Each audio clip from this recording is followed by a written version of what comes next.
ꯄꯣꯛꯄ ꯍꯥꯏꯕꯁꯤꯗꯤ ꯑꯣꯏꯊꯣꯛꯂꯣꯏ ꯑꯗꯨꯕꯨ ꯊꯥꯖꯅꯕ ꯂꯩ ꯃꯤꯑꯣꯏ ꯄꯣꯛꯇꯤ ꯃꯄꯣꯛ 3ꯂꯛ ꯍꯥꯏꯅ ꯑꯗꯨꯕꯨ ꯃꯁꯤ ꯑꯆꯨꯝꯕ ꯑꯣꯏꯒꯗ꯭ꯔꯥ ꯑꯗꯨꯒ ꯀꯔꯤꯒꯨꯝꯕ ꯆꯨꯝꯂꯒꯅ ꯍꯧꯈꯤꯕ ꯃꯄꯣꯛꯀꯤ ꯋꯥꯔꯤ ꯅꯤꯡꯁꯤꯡꯕ ꯉꯝꯂꯕꯗꯤ ꯃꯁꯤꯕꯨ ꯆꯠꯅꯕ ꯌꯥꯕ ꯋꯥꯔꯅꯤ ꯅꯣꯡꯕꯨ ꯉꯥꯟꯗ꯭ꯔꯤ ꯃꯝꯂꯤ ꯇꯧꯔꯤ ꯑꯌꯨꯛꯀꯤ ꯃꯇꯝꯗꯨ ꯂꯩꯅꯥ ꯉꯟꯇꯥ ꯍꯧꯒꯠꯂꯒ ꯗ꯭ꯌꯨꯇꯤ ꯆꯠꯇ꯭ꯔꯤꯉꯩ ꯃꯐꯤ ꯁꯨꯗꯣꯛꯂꯒ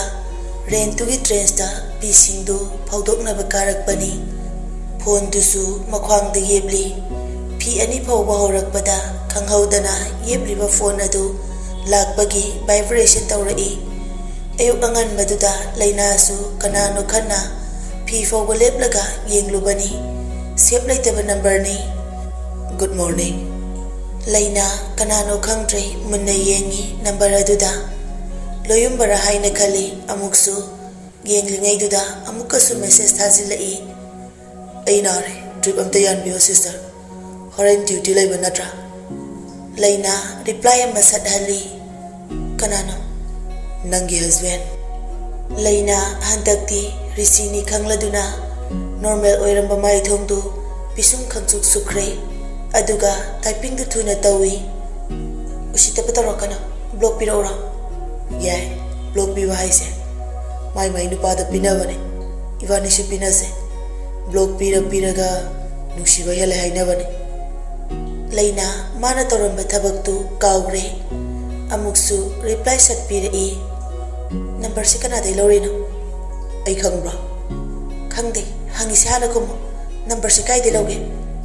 hospital de mi gi ayaba yaudana number bu hete lobe ya bro mine ya rasu nangna ya rawa natra yam chakana gana aingonda disturb ya boy nangsi sina nungsi ba hen ra nang ai hei nei haidudi so disgusting asi hairam laka phone du net off tawsilaga thamkre leina somda risi leina na opsat kibaduda no e mathanta aduga wahi khara iraga amuk thazili nare e dribyan biro sister faginati elakane message tu tharam laga hariste call tawkre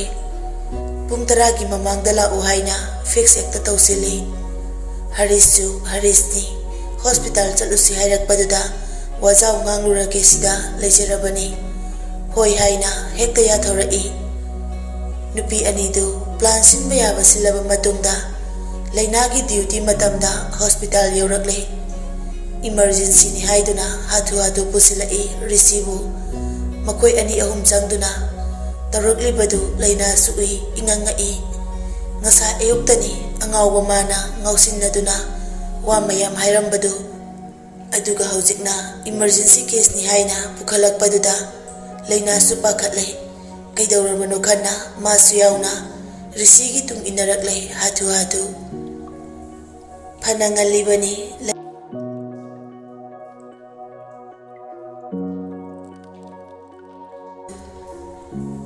phanangalibani leina na fisu baloiraga kada kumtharak padu Risina nongan baga sawalabanina isuk-sukna changlakle kaaduda mamanabi anidusu mikap di thoklamle adubu hogatlamdri leina ki maithong tu ubada albinana kaina tawraisina nongan baga yam usite yam chayene hainadaba magi mathaktane hainadaba mamu albina gresidu fat yenglaga michi khachili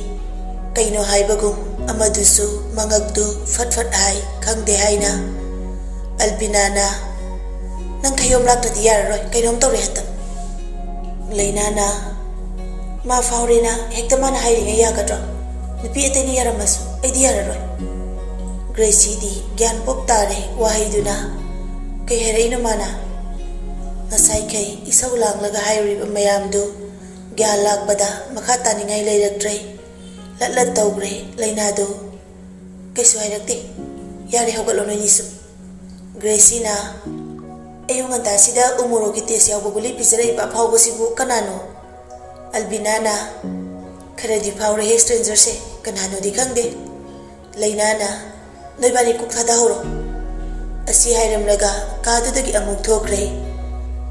albina ga Gracie ga anidu amu onsinakre Gracina, what is it? Kano? Hitchatra, Mogi Warigi Prose, Side Heroes, Kanano Uduino, Loyumba Orisi, Dr. Baikomba. Lottery Toshira,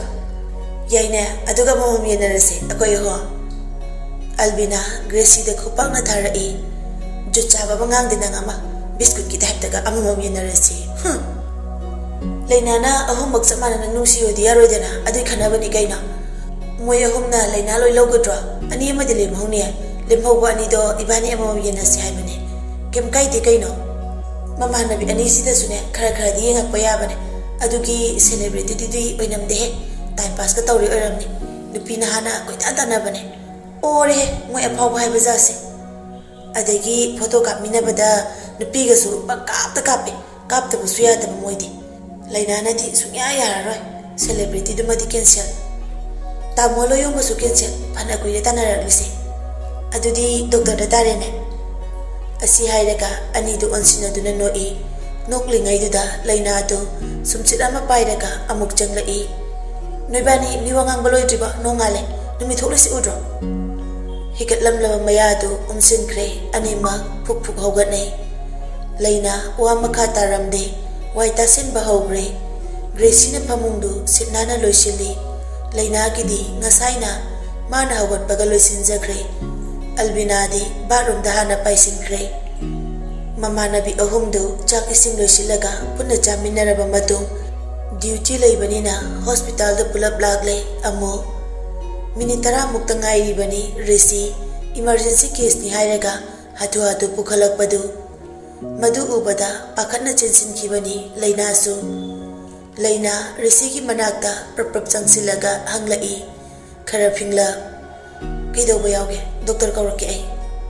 Laina adu hairaga chatke tawbaga Haris na thatli sister anawa se have te yengbiram ai gawzarake sor honba wai haibane manaktam ta laibi magi heart se sikla wai haibane kuine pakhang oirakpagi case ni maise serious kara oire ngakta laibiram Asi Hairamaga, Hariska Koroga de Tokre, Lainado, Risiki Manaka Zangsilaga, Hanglai, Rishidi, Mamit Panglakte, Anaba Kanglibagum, Suklagale, Matabak Mapatusu, Kana Paisili, Lainana Kaidorage, Kainarino, Risikumde, Ayo Haina Swan Badu, Angela Laina Pakale, Anabado Hayo, Kadai the Narino, Sopayobra. Ayo Harido Kataidanoba, Ayingi Risi, Hard Mapaduda, Makutuna Tilaga Hairi Asidane, Chiklaw, Amuksu, Jingjing Lore, Yamnare, Masigi Mafamse, Lainadi, Kanjabanate, Risigi Wadu, Risina Hairiba Mapaduda, Makutuna Paiduna, Yeng Nabahotnay, Risi, Long na Fukhogalakle, Laina, Ikang Kangna, Sanantora E. Kaino. Risi Nokvetauri, can you go out with me? Tancha Tabakaranduna, Laina Saurakle, Napat Hairuso Nangonda Hairane, Ipadanate, Laina, Risita Suklap Yang Lagahaide E. I say, Miriam Gitapta, Nangamata Mangalisicagira, Hagiro, I say, Cause I like your angry face. Yam the desisting of an Angidalok Mayam say, I barely hasten. Noxum Wirakine, Quira. Kuira ga hen banung siba sine aseng banung siba hai nei se as nang se anang macharo miyam na su khangnaba misak ama su oiraga hospital asida chakat laglaga engoda khanaba sum horisi gaidro mina lemde haina kini mafam sidi anaba ka kini sono thungba nang dine laktra suye ai gi anaba sidi kari no hangaroidro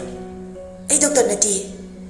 nurse na layang do bolaina ni sidi doctor gi lai nati ai senior nurse ma korake Senior nurse pamde, Athokpa substitute nurse pamde, Aigi dina. Mafam se hospital ne, please. Ay buten sa lahel Nangi hasmula na ti ay si. Patient mayam gi care, ay nalawdoy ni. Ten sa lahel ka, ay kamay duty taw hay bano. Anawa sila yung ni Hairo adu de, tension free way na ba. As, nang sa kamay ngang nani, sa hisu pa na yam lam na ni.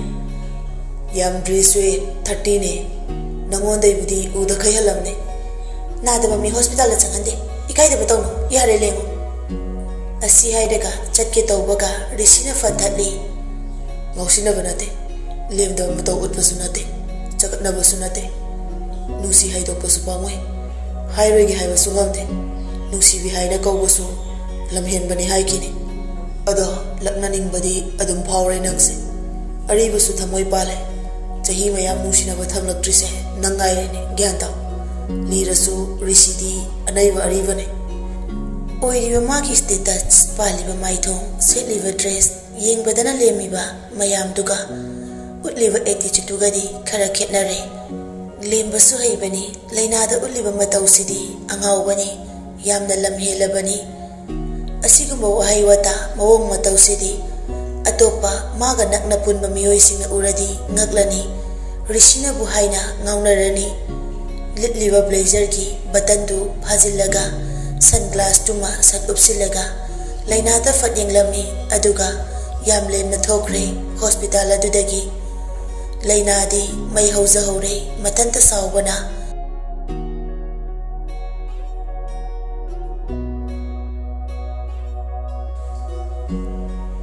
pungani khara helakpa adaidani Jessica mamanabi amaga college aluba halakpani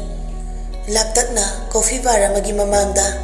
Rishi laibadu urubada thorokliba gari du kamlaga Rishi ki manakta mamanabiduda hoi mai hairamda chensinkre Rishi ki manakta makoi atopa nubi masa kharasu leiri photo su kapa mali mawongdu Jessica du hatu hatu chensilaga kaurai Darishya mamai du leithoktuna yenglakpada Jessica na praprap chensilaktuna manakta nakna lepsilakpana hali Madaududa hana lairamliba nupisingdu amana amada chirol tawnai Rishina kaidawrage Jessica aido college halakpane achapo charasina imanabi amaga lakpane ada darisi ubasne changa ine photo shoot lo kaidawrino nateda coffee thaambane o yam phajai ngasidi post kutama Jessica ga Rishi gasi nongma bazar da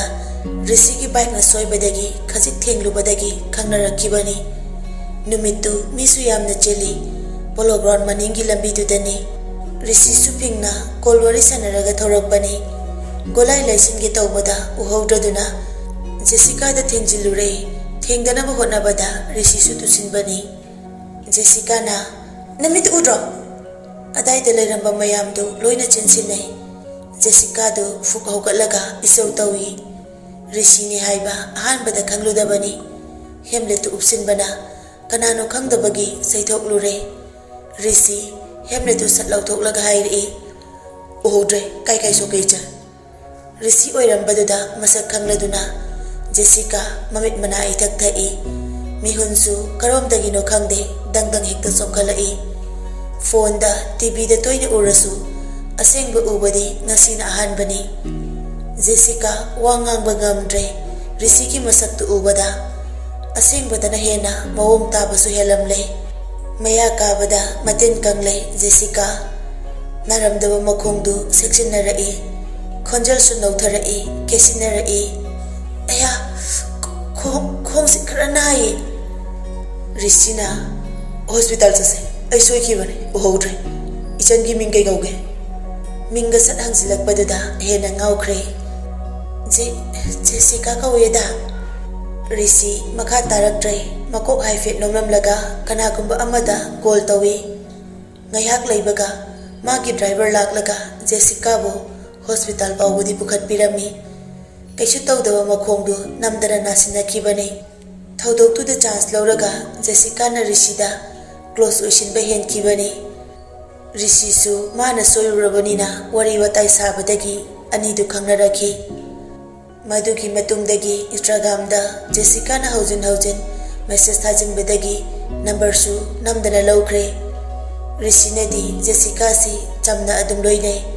adubu Jessica nadi ahenba wakal henjinba acting adumak tawri masisu Rishi khangdaba nate aduga amana Jessica lainaki manaw nupini haibasu Rishi na khangde nongmata su thikatluba leite Jessica na Darisia nang yam pongi ko message kara halo ikai ba mayawre e sangdawai ni halake do ado Jessica na fat haijila e Darisia nupi mayam se mit yenga matawi ko namit ngau jano ai sau jara kani Jessica misu yam lay hello aisu thawak yam kono wari sase as photo am tadi kamina kise atai nupi kamina raga aiga kapsi ya disi kai gino mayam mangduda adumna hairakpadudadi risi sauningba phawre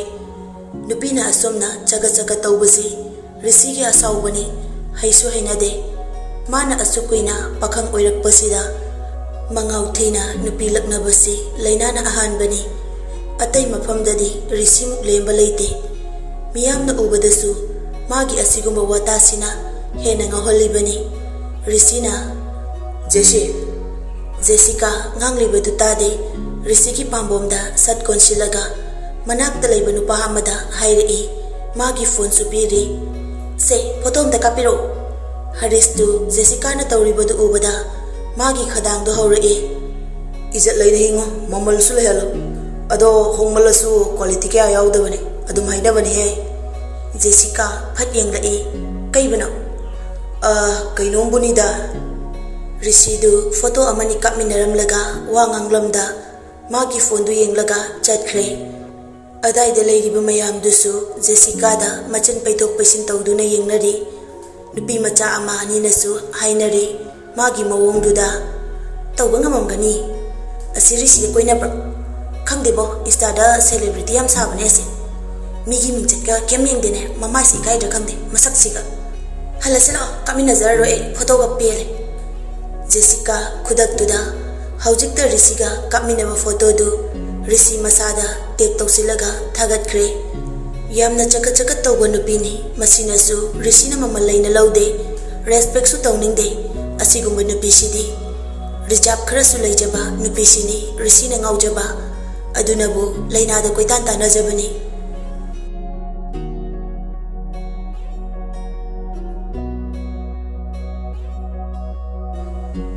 Numidangni amamba marakta maijau hauduna mainaktuda asaba phawdabagum ubada akiba poklaba sakta mama phamduna machinda kari no soli makuttasu sarik amasu pairaga manakta thamliba ising ajuda chup lupi marol thoktaba jiba uchek ama manakta paisilaktuna lengjumda tomlare nupidu mamit pangthorai mikuptuda uchektu nupiduda munna yengi aduga chejet ama mayadagi othorai chejetu lauraga nupiduna yengi yengthoklubada ure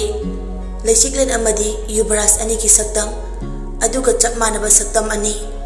nupidu magi lengjumda tongliba uchektuda yenglaga saktam ani asi ubra yengo nupisi ki thawaise ai pam ai ki khubam nungda magi thawai do thamduna aina sanani mongda sananingi Uchektu mamit ingang sina wangang libadu taduna lay Yubras nanggi anoba saktam sidasu mahagga masipum nama ipu birthday ki thoksene nahakki wahiduna makhoi ani amuk thengnabani yaroi Yubras aigini leichiklen gi oibe yaroi Yubras ai bu sawan gano ai hingsabi nate ai wahi khara du haijaraga mathanta angawbigum kanna lawi ai taibum yoi boy gani makhoi gi marak tingani leichiklen kadai dalai mahaki mafam ta ai miyoi bagi marak dalai gani magi saptraduda jiba machado kiraduna paikhre angawbigi matawni khamban bado adungai gi fattaba lichato mapuk adugi haujiksu leiri asibadagi nathaiduna laklabi yaisna haukiba thaudoki wari kaya ningsingli mahakti kanano mahakna kanano kari taukiba pumna makaudri adumna mana koilau lauringai iprubertagi saktamdo mami sami mamangda leplare aduga hairei thina chairei nangi fadraba law aina khangdaba udaba amathareide adungai ki mapoka haujikki taibang mapok asiga manade miyoibaga nanga samnaba yade miyoiba amatana ngamdaba maleng asinataba atopa samsara amada fangba jadu mantra do mafam asida nangna sinaba ngamloi mafam sida jadugar gi saklo lowe yaroi saidan oige khalabasu asiba haibaduna panjao oiduna leirabane panjao asidagi nangna nathokpa ngamloi nang asibane asiba miyoiba amatana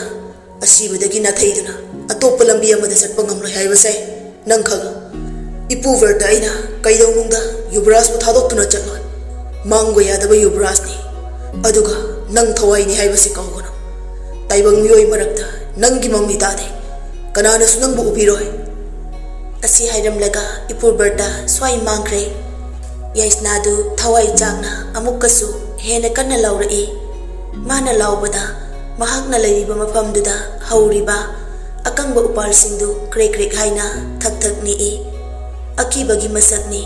ꯃꯥꯂꯦꯝ ꯄꯨꯝꯕ ꯅꯤꯛꯂꯝꯒꯗ꯭ꯔꯥ ꯃꯇꯧ ꯑꯗꯨ